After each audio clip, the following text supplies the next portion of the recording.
Welcome to our first live broadcast. I'll be joining Travis Dix shortly. He's the State Manager of NCI in Queensland. The theme of this morning is walking the perimeter, or actually I should say securing the perimeter. There's a lot of military analogies going around at the moment about this COVID crisis that we have, and everyone's talking about World War II. I had a client a number of years ago introduce me to the term secure the perimeter. And what it means is it's an order. Secure the perimeter is an order given to an encampment or an engagement, I guess a battlefield engagement, to protect the area from outside forces and to safeguard those within.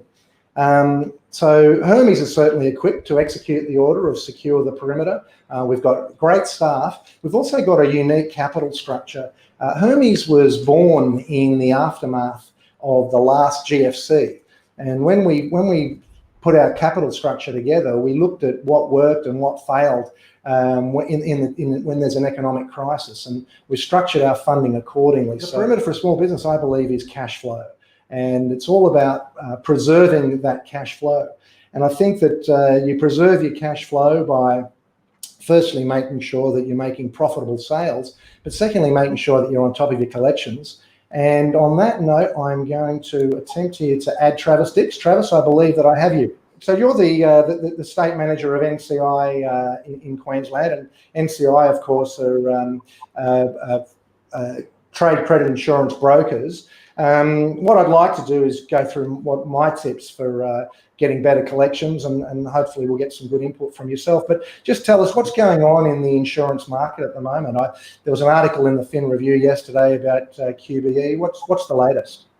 Yes, well, certainly the market's changing on a week-by-week basis at the moment. I mean, NCI, we have a unique business model that we look after about 75% or 70% of the total trade credit insurance market in Australia. So in terms of getting quotes, certainly the insurers are doing the right thing by trying to maintain as many credit limits for our customers, as well as at the moment QBE is one of about 6 insurers in which we place business through for the trade credit insurance market. And at the moment, because they've got probably about 45% market share, they're probably having a good look at risk, a lot of retail clients, and just basically seeing if there are certain customers which in the past they thought, okay, we'll do the right thing and hold large credit limits on. They're really looking for updated financials for some of these clients at the moment, so they are doing a big review. So this call for new financials, etc., that's something in the last sort of 10 days? Yeah, actually, the new financials was the review was conducted on the weekend. Funny enough, so they got all their analysts nationally at QBE had gone through and had a look at a whole heap of credit limits, and they've basically done a review of about 4 to 5,000 customers, just seeking some more information. So whether that's NCI or this is the actual insurers? This is actually the insurer. So we've been able to help all our customers in actually looking at some of their perhaps some of their higher risk customers, or ones in which the insurers are a little bit nervous about, just to say, hey, do you have some trade history? So trade history certainly helps with our customers. So we've actually had a number of successful reviews for our customers to make sure that they're getting the maximum amount of cover for the exposures they have out there. And of course, with trade credit insurance, we know that the insurers are covering 90% indemnity on your receivables. So certainly, at the moment, it's becoming QBE at the moment. They're one of 2 insurers, QBE and the Bond and Credit Co. They're 2 of 6 underwriters which are not taking any brand new quotes right now. I'm still getting emails as we speak of people saying, "Oh, Travis, we tried to get a quote from QBE and they're just refusing the quote." I said, "They're not. Don't take it personally. It's only because they've got so many existing clients. They're just trying to make sure their existing book is all covered." They are writing new cover. I'm just a little bit. So they are writing new cover. The insurers are, yes. It's only QBE and the Bond and Credit Co. that aren't taking on any brand new props. So when we start negotiating, once we have a little one-page quick quote form filled in from yourself or from one of your clients, they provide that to us. They usually give us a list of their top 10 customers, and then we'll come back with the most competitive rates and let them know, yes, we can. And we also do a bit of a health check on their top 10 customers which is really important to do. You were saying that the insurers are taking the position that this COVID situation is not a force majeure, so it's not voiding any credit insurance policies. No, they are doing the right thing. Certainly the trade credit insurance market's a little bit different to the general insurance market, where they are forcing the pandemic clause and for business interruption with a lot of policies. Unless you've got a magical policy from Lloyd's of London, which doesn't have any pandemic clauses, which I don't think there's too many, it is becoming a bit of a major issue with general insurance. But at the moment, in trade credit insurance, it's covering you for administration, liquidation, and protracted default only. So not forcing any clauses in terms of, and in that respect, that's probably why also QB is doing that review of 5,000 customers or the credit limits at the moment, for a number of clients. And some of the other insurers are probably doing reviews of 100 or 200, but probably because QB probably had 45% market share, so they have most to lose, I guess, as well. I wanted to get to some of the tips that I have for how small businesses can stay on top of their collections. There's a lot of talk of bailouts. You know, the government's bailing out people, you know, with your BAS returns and with this $130 billion wage relief thing. The government's given a lot of support to the banks to bail the banks out so the banks can bail out small businesses. But I think that what the people that shouldn't be doing the bailing out of small businesses shouldn't be being asked to bail out other small businesses or, God forbid, big businesses. And, you know, the small businesses should be expecting people to pay on time. You know, they work very hard to deliver, you know, their goods or services to a certain quality, and they've got an expectation of getting paid. I've got a list of points here. I guess the first one is only sell to customers who can afford to pay on a timely basis and within payment terms. Now, because of the relationship we have with you, we're able to check on payment histories. We've got our own database, obviously, of customers. Someone we might be factoring, you know, a transport debtor for one client who's also a debtor for another client. We have record, but anything to add to that? Only sell to customers who can afford to pay within payment terms. Yeah, no, absolutely. I completely agree with that. I mean, we also we see the monthly 90 days end of month reports on a whole wide range of businesses. So not only do we have the credit insurance, we also have a monitoring service. So a lot of our clients that perhaps can't get credit insurance at the moment because they might have rung up today, and it might be a $5 million business who's just had $200,000 or $300,000 worth of bad debt in the last 12 months. That's going to be a harder risk to place. The insurers are getting a little bit more picky, I guess, of which businesses they can provide a new quote for. Like I mentioned, there's still 6 insurers in the market, so there are 4 that are still writing cover. Certainly, we have other risk management products where we can actually just help monitor those clients, because we are seeing everyone's 90-day end of month information, because it's mandatory for nationally for every client to let us know. So what you're saying is, even though cover may be difficult, I mean, it is possible, but certainly that service you've got, that's certainly open for business, and no problem with that. People can sign up for that. Absolutely. Yeah, 50% of all new quotes in the last week are getting credit risk management facilities through us, so they can have access to all our database. They get the same monitoring as an insured client.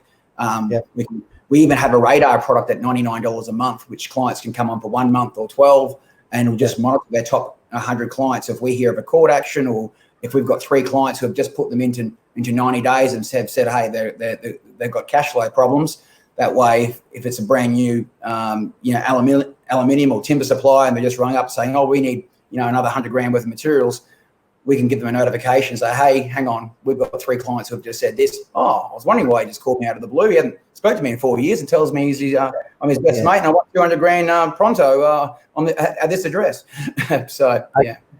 All right. So then I've got make sure your trading terms are mutually agreed and enforceable.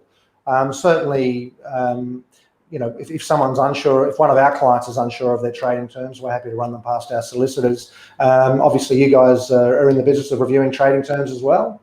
Yes, we have a number of in-house, I guess, solicitors are on our panel, and they can go through that. I think it's around $1,750, and we look at making sure they've got the right PPSR, the right Privacy Act changes.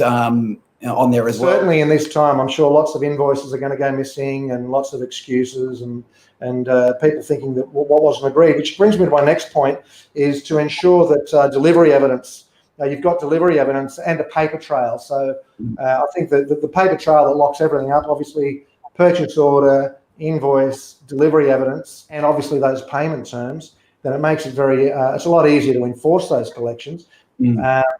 Yeah, I mean, I guess because one of the things I always say to people about credit insurance is, as you said earlier, insuring against insolvency. You're not insuring against disputes. Exactly right. Yeah. So disputes always have to be. I mean, there is going to be a bona fide dispute here and there. Some people will argue the dispute is they just don't want to pay, but certainly in that regard, it needs to go to a collection and court action. And a lot of the insurers actually have a collection clause and free legals up to say $10,000 if you're, which is fantastic for clients, which they are getting a bit of a pickle and they're arguing about this and that, and they say, well, actually, Travis, there was no sign off here. The delivery docket says this. They had 14 days to question the invoice. Now that they don't want to pay the $50,000 owed, we would actually help through a collection process and help recover that and certainly get that court judgment in their favour, and then the insurer will just pay straight off that court judgment. My next point here is police your payment terms. Again, you work hard to deliver a good or product. You've got to get paid, particularly in this environment. There's the old saying, I'm sure that you guys say it all the time, the squeaky wheel gets the oil. I think that's probably more so than ever before. And also making sure you've got the correct legal entity on your documentation. It's quite amazing. Yeah.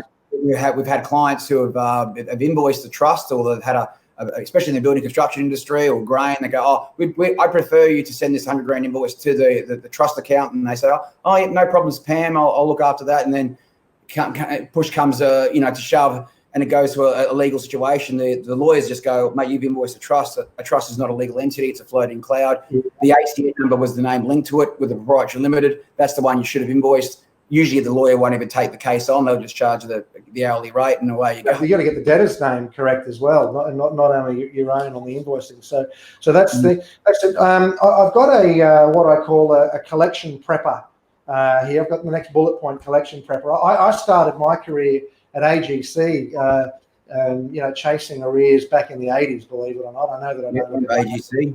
85, but at AGC, that's right. There was a couple of things that we were told to do. I mean, obviously, pick up the phone. Hello, Bruce. What's the purpose of the call? The purpose of I'm calling you because I'm reviewing. Today's the 1st of April. I'm reviewing our ledger for the end of the month. I've got you down here for 2 invoices in February, $17,050. They're overdue. And then we used to get taught the thing called the strategic pause, which was you just wait. I'm calling you about those 2 invoices. And then they would, you pause, and then the person would rush. The natural human instinct. Oh yes, I'm going to pay those next week. And then the next thing that we were taught at AGC was you've got to have a date and a payment amount. So if they say I'm going to pay that next week and the figure's $17,053, it's like, okay, so $17,053 by next Friday the 9th. Yes, that's right. By all means, send up a follow-up email. I think, maybe 3 months ago, you didn't necessarily, want to offend people or upset people. I would be less inclined to be worried about offending people. I think you've got to be fair and firm, but you've got to make sure the communications are very clear. And then, of course, the other thing that we were taught is if they promised to pay on the 9th and they didn't pay on the 9th, you ring them up again on the 10th. It's basic stuff, but I think that self-preservation has to be the key. It's, if they're not paying you, that means that you can't pay your staff. No matter how much help you get from the government, you still need your collections. What do you think? Yeah, no, completely agree. I mean, obviously collection activities going through the roof now. I mean, I actually saw it last year at the AICM conference. I've never seen so many different collection agencies actually at the Australian Credit Management scenario. That they had the function there every year, usually at the Sofitel nationally. So you've got thousands of businesses there, but I've never seen such a representation of collection companies. Usually there might be 1 or 2 in the past, and a lot of the banks and what have you might be there, but I've never seen 7 or 8 different collection people, because I was quite amazed. Because AGC, they taught us how to collect. It's not a particularly hard skill. I think it's just communicating clearly.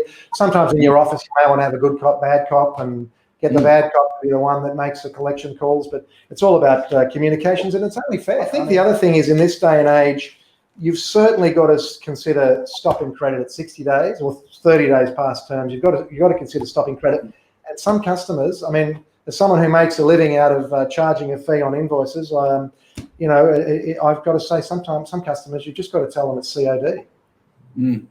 Yeah, no, exactly right. I mean, certainly the insurers have quite a generous extension period to a lot of their policies, but it's, I mean, 30-day end of months is standard terms, but a lot of the insurers will have an extension period of up to 60 days. And we call that the relationship period because, you know, after 31 days end of month, they're really testing the relationship for that next 60 days. So so certainly most of our clients these days are certainly putting the hammers on at 45, or I guess there is going to be the exception to the rule, and it might be a Woolworths or a Coles or someone who's a very large. I wouldn't like to say the word blue chip anymore because we've had so many blue chip companies fail, but certainly they're probably the only two which people will allow the leash out. I mean, Maya, for example, used to have standard terms if you were with Maya at 90 days into a month, and the insurers would just endorse that as a standard credit term. So I guess if I was applying something that in that particular company, that's certainly a long time to get paid. Well, I think also 60 days has to mean 60 days, and if it is 60 days, but certainly, as I said before, securing the perimeter is about looking after your own, and that means looking after your cash flow, and you know, it means that you've got to get paid. No, exactly right. Absolutely. All right, Travis. Well, thank you very much for being on today. And thank you to everybody who's watched live, and for anybody who watches the recording later on. Stay tuned for the next one. Cheers.